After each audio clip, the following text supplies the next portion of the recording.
Hello everyone, welcome to competitive exams tech prep. इस video में हम बात करेंगे ऊप्स कॉन्सेप्ट इन पीएचपी पे। ये हम बात कर रहे हैं web development using PHP subject के अंदर।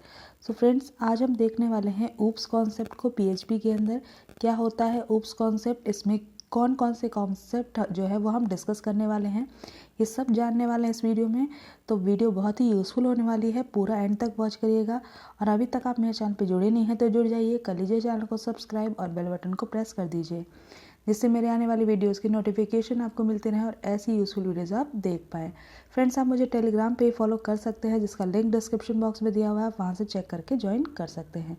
तो चलिए स्टार्ट करते हैं। ऊप्स कॉन्सेप्ट में सबसे पहले हम ऊप्स का फुल फॉर्म जानेंगे।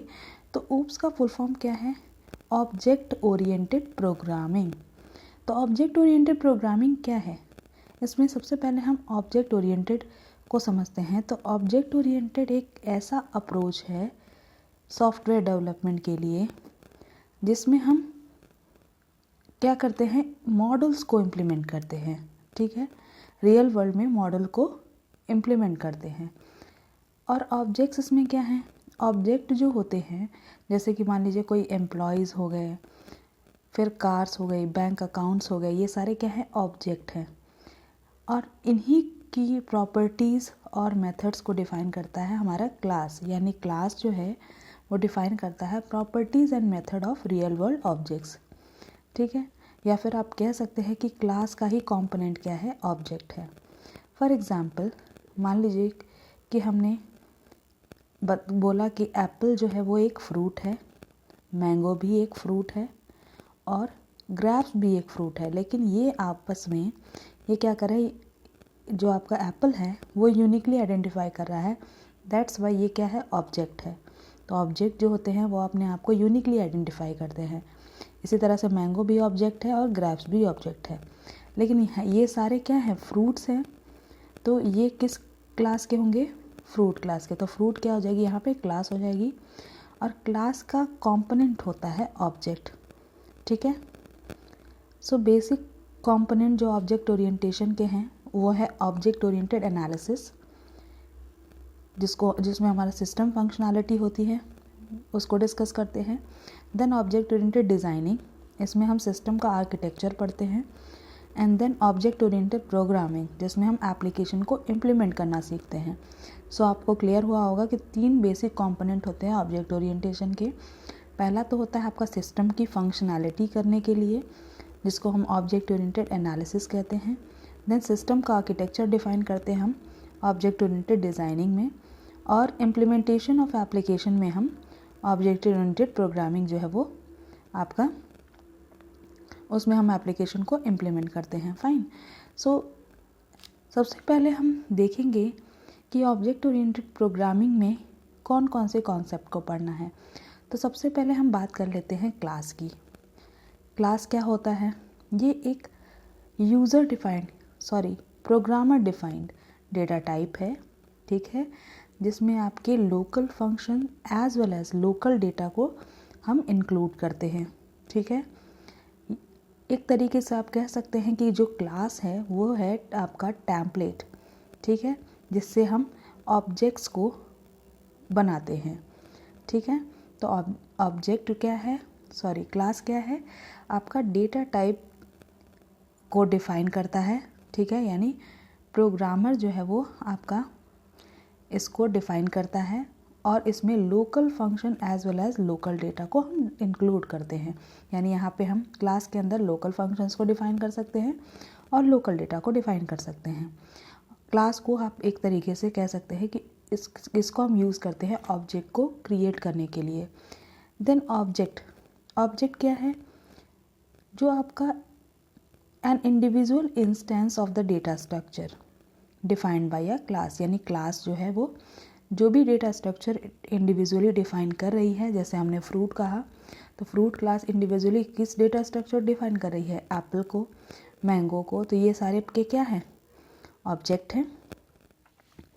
तो आप क्लास को एक बार डिफाइन करते हो, जबकि ऑब्जेक्ट्स को आप क्या कर सकते हो? कई बार क्रिएट कर सकते हैं। ठीक है, सो ऑब्जेक्ट को हम इंस्टेंस भी बोलते हैं, ये ध्यान रखिएगा। देन हम बात करते हैं मेंबर वेरिएबल की। मेंबर वेरिएबल क्या है? ये ऐसे वेरिएबल हैं जिनको हम क्लास के अंदर डिफ़ाइन करते हैं, ठीक है। तो क्लास के अंदर हम मेंबर वेरिएबल को डिफ़ाइन करते हैं और ये जो डेटा होते हैं ये आपका क्लास के बाहर इनविजिबल होता है, ठीक है। और इसको हम मेंबर फंक्शन के थ्रू एक्सेस कर सकते हैं, ठीक है। तो ये जो वेरिएबल हैं ये आपके क्या कहलाते हैं? एट्रीब्यूट ऑफ द ऑब्जेक्ट, ठीक है। तो these variables are called attribute of the object once an object is created। यानी जब ऑब्जेक्ट क्रिएट हो जाएगा तो इसका एट्रीब्यूट ही आप क्या करोगे? मेंबर वेरिएबल से डिफाइन करेंगे, ठीक है। नेक्स्ट है मेंबर फंक्शन। मेंबर फंक्शन क्या है? ये ऐसे फंक्शन हैं जो आपके क्लास के अंदर ही डिफाइन किए जाते हैं। जैसे आपके मेंबर वेरिएबल को डिफाइन किया गया था, इसको भी हम क्लास के अंदर डिफाइन करते हैं। और ये आपका क्या है?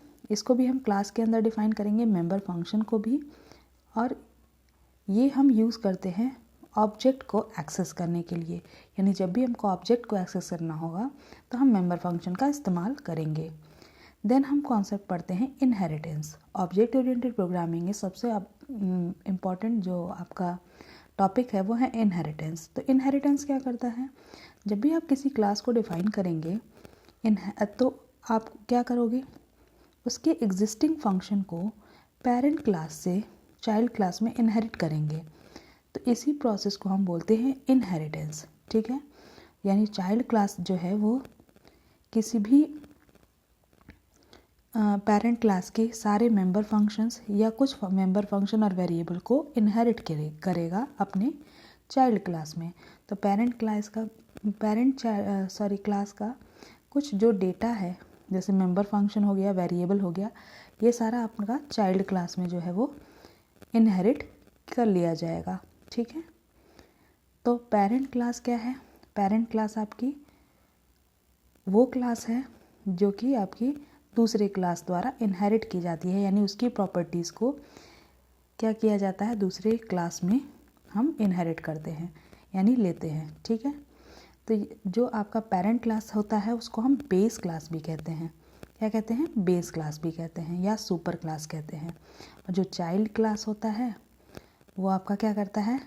किसी भी पेरेंट क्लास से प्रॉपर्टीज़ को इनहेरिट करता है अपनी क्लास के अंदर, ठीक है। तो इसलिए हम इसको सब क्लास भी कहते हैं और डिराइव्ड क्लास कहते हैं। तो पेरेंट क्लास को हम क्या कहते हैं? बेस क्लास या सुपर क्लास, और चाइल्ड क्लास को हम कहते हैं सब क्लास या डिराइव्ड क्लास। नेक्स्ट है पॉलीमॉर्फिज्म। पॉलीमॉर्फिज्म क्या है? ये एक ऑब्जेक्ट ओरिएंटेड कॉन्सेप्ट है जहाँ पे हम एक ही फंक्शन को यानी सेम फंक्शन को डिफरेंट पर्पस से यूज़ कर सकते हैं, ठीक है। तो फंक्शन नेम जो है यहाँ पे वो सेम रहता है, लेकिन ये क्या करेगा? डिफरेंट नंबर ऑफ आर्ग्यूमेंट्स को लेगा और डिफरेंट टास्क को परफॉर्म करेगा। तो हम पॉलीमॉर्फिज्म में क्या कहते हैं? अगर आपसे कोई भी डेफिनेशन पूछे कि पॉलीमॉर्फिज्म क्या कहलाता है तो आप बता सकते हैं कि ये क्या है? एक ऑब्जेक्ट ओरिएंटेड कॉन्सेप्ट है जिसमें हम सेम फंक्शन को डिफरेंट पर्पस के लिए यूज़ करते हैं। यानी फंक्शन का नेम सेम रहेगा लेकिन ये क्या करेगा? डिफरेंट नंबर ऑफ आर्ग्यूमेंट लेके अलग अलग टास्क को परफॉर्म करेगा, ठीक है। देन है ओवरलोडिंग। ओवरलोडिंग भी आपका पॉलीमॉर्फिज्म का ही पार्ट है जिसमें हम कुछ या सारे ऑपरेटर्स जो है वो डिफरेंट इम्प्लीमेंट करते हैं, ठीक है। यानी हर एक ऑपरेटर जो है वो आपका सारे ऑपरेटर या हर एक कुछ ऑपरेटर डिफरेंट इम्प्लीमेंटेशन होता है उनका उनके आर्ग्यूमेंट के मुताबिक। यानी कि जैसा आर्ग्यूमेंट हम देंगे उसी टाइप के से आपका डिफरेंट इम्प्लीमेंटेशन उनका किया जाएगा। सिमिलरली फंक्शंस भी हम ओवरलोड करते हैं, ठीक है, डिफरेंट इम्प्लीमेंटेशन से। तो ओवरलोडिंग क्या होती है? जैसे फंक्शन ओवरलोडिंग हम बात करते हैं, ऑपरेटर ओवरलोडिंग कहते हैं। तो ओवरलोडिंग का सेंस क्या है कि कुछ या सारे ऑपरेटर्स जो हैं वो डिफरेंट इम्प्लीमेंट किए जाते हैं उनको अलग अलग आर्ग्यूमेंट दे के, ठीक है। जैसे फंक्शंस को भी ओवरलोड किया जाता है डिफरेंट इम्प्लीमेंटेशन से, ठीक है। नेक्स्ट है डेटा एब्स्ट्रैक्शन। डेटा एब्स्ट्रैक्शन क्या है? Any representation of data in which the implementation details are hidden. यानी डेटा को आप क्या कर रहे हो, रिप्रेजेंट कर रहे हो, जिसमें आप डेटा की डिटेल्स जो है वो हाइड कर दे रहे हो, यानी उसकी डिटेल्स आप प्रोवाइड नहीं कर रहे हैं, आप सिर्फ डेटा को रिप्रेजेंट कर रहे हैं। तो हम इसको बोलते हैं डेटा एब्स्ट्रैक्शन। यानी डेटा को हम रिप्रेजेंट भी कर रहे हैं और उसकी डिटेल को बिना दिए, यानी डिटेल को हाइड कर लिया और डेटा को रिप्रेजेंट कर दिया, तो ये क्या है, डेटा एब्स्ट्रैक्शन। देन है इनकैप्सुलेशन। इनकैप्सुलेशन एक ऐसा कॉन्सेप्ट है जिसमें हम क्या करते हैं, सारे के सारे डेटा को और मेंबर फंक्शंस को एक साथ हम क्या करते हैं, इनकैप्सुलेट करते हैं, ठीक है, जिससे हम ऑब्जेक्ट को बना सकें। तो इनकैप्सुलेशन एक ऐसा कॉन्सेप्ट है जिसमें हम डेटा और मेंबर फंक्शन को इनकैप्सुलेट करते हैं, यानी एक साथ कर देते हैं, जिससे हम ऑब्जेक्ट को फॉर्म कर सकें।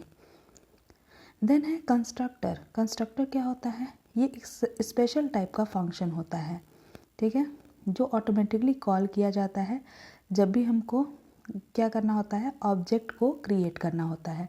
यानी जब भी हम क्लास में ऑब्जेक्ट को क्रिएट करते हैं तो एक स्पेशल टाइप का फंक्शन जो है वो ऑटोमेटिकली कॉल किया जाता है, जिसको हम बोलते हैं कंस्ट्रक्टर। और डिस्ट्रक्टर क्या है, ये भी एक स्पेशल टाइप का फंक्शन है जो ऑटोमेटिकली कब कॉल होता है, जब हम ऑब्जेक्ट को डिलीट करते हैं या हम आउट ऑफ स्कोप चले जाते हैं, तब हमारा डिस्ट्रक्टर कॉल किया जाता है, ऑटोमेटिकली कॉल हो जाता है। अब चलिए हम सिंटैक्स की बात कर लेते हैं। तो क्लास हमने पढ़ा, क्लास हमारा क्या था, फ्रूट था। फ्रूट के अंदर हमने डिफरेंट ऑब्जेक्ट्स को डिफाइन किया था, यानी एक क्लास के अंदर बहुत सारे ऑब्जेक्ट्स हो सकते हैं, ठीक है। तो क्लास जो है वो सिमिलर टाइप ऑफ ऑब्जेक्ट को लेती है, लेकिन ऑब्जेक्ट क्या करते हैं, यूनिकली आइडेंटिफाई होते हैं खुद में, ठीक है। और जो ऑब्जेक्ट है वो क्या है, क्लास का ही कंपोनेंट है। तो सिंटैक्स की बात करें, क्लास को डिफाइन करने के लिए जो सिंटैक्स यूज़ किया जाता है पीएचपी के अंदर, वो है क्लास, जिसमें आपका सी जो है वो कैपिटल होगा, और क्लास नेम आप डिफाइन करेंगे। देन आपका फील्ड डिक्लेरेशन आप यहाँ पे करेंगे, मेथड भी डिक्लेयर करेंगे। यानी जब भी आपको क्लास डिफाइन करना है तो क्लास लिखना है, क्लास कीवर्ड का यूज़ करना है। देन आप क्लास नेम, कोई भी क्लास नेम ले सकते हैं।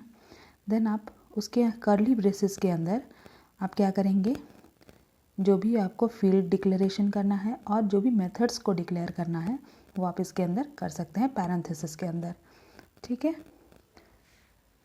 नेक्स्ट है फॉर एग्जांपल, जैसे हमने यहाँ पे बुक की क्लास ली है, ठीक है। तो बुक की क्लास यहाँ पे ले लिया हमने, फिर हमने मेंबर वेरिएबल को यहाँ पे डिफाइन किया कि एक मेंबर वेरिएबल हमारा प्राइस है, दूसरा मेंबर वेरिएबल हमारा टाइटल है, ठीक है।